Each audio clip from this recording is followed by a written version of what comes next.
You know that image, right? A quiet, dignified woman on a bus refusing to give up her seat. It's like a cornerstone of American history. But what if I told you that the simple story we all learned, the one about a tired seamstress who just happened to spark a movement, leaves out the most important parts? Okay, let's get into the real story. So the story we all think we know usually goes something like this. It's December 1st, 1955 in Montgomery, Alabama. Rosa Parks, a humble seamstress, is just exhausted after a long day at work. When the bus driver tells her to move, she spontaneously says no. And boom, in that one single moment, the civil rights movement is born. It's a really powerful story for sure, but it's mostly a myth. And we know it's a myth because she told us herself. Her own words just completely flip the script on her motivation. This wasn't about being tired from a long day. It was about a deep, profound exhaustion with constantly giving into injustice. So who was the real Rosa Parks?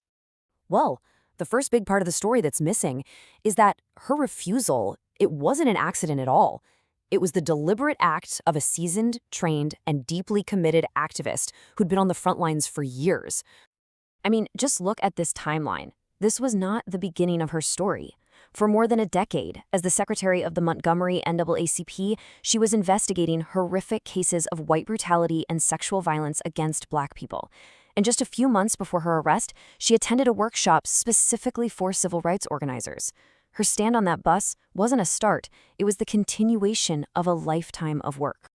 And that brings us to the second key piece of the story here. This wasn't just her moment. It was a strategic action, chosen and executed by a highly organized community that was just ready to go. For instance, meet Claudette Colvin. A full 9 months before Rosa Parks, this 15-year-old did the exact same thing, and she was arrested for it. And she wasn't the only one. Several other women did too.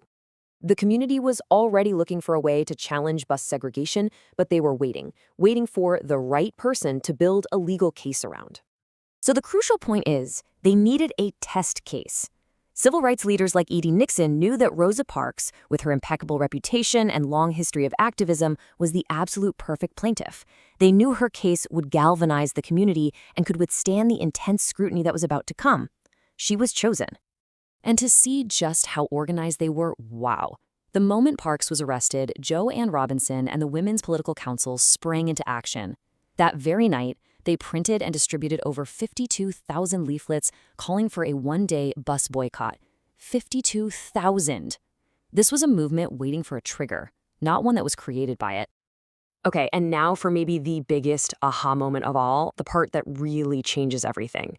The 381-day Montgomery bus boycott was an absolutely monumental display of community power, but it did not, on its own, legally end segregation on the buses.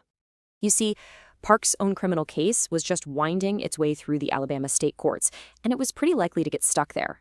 So a brilliant attorney named Fred Gray launched a separate, parallel attack. He filed a federal lawsuit aimed directly at the constitutionality of segregation itself. That lawsuit was called Browder v. Gale. It's one of the most important civil rights cases in American history, and yet it's a name most of us have probably never even heard. And here's another crucial detail. Rosa Parks wasn't a plaintiff in this landmark case. The lawsuit was filed on behalf of these 4 courageous women, including, yes, the teenager Claudette Colvin, who had all been arrested for refusing to give up their seats months before Parks.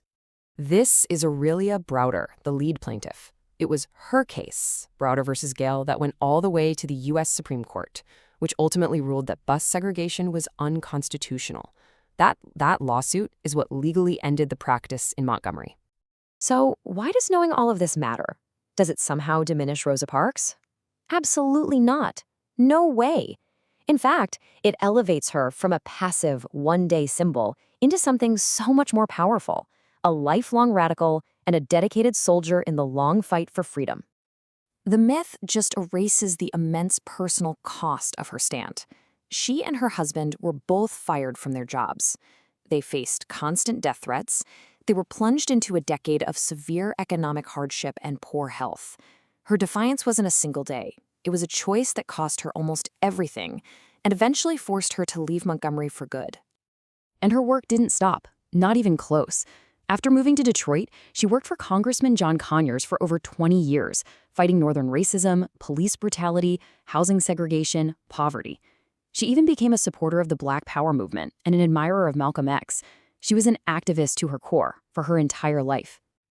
So does knowing the full story change how we see her? I mean, it has to.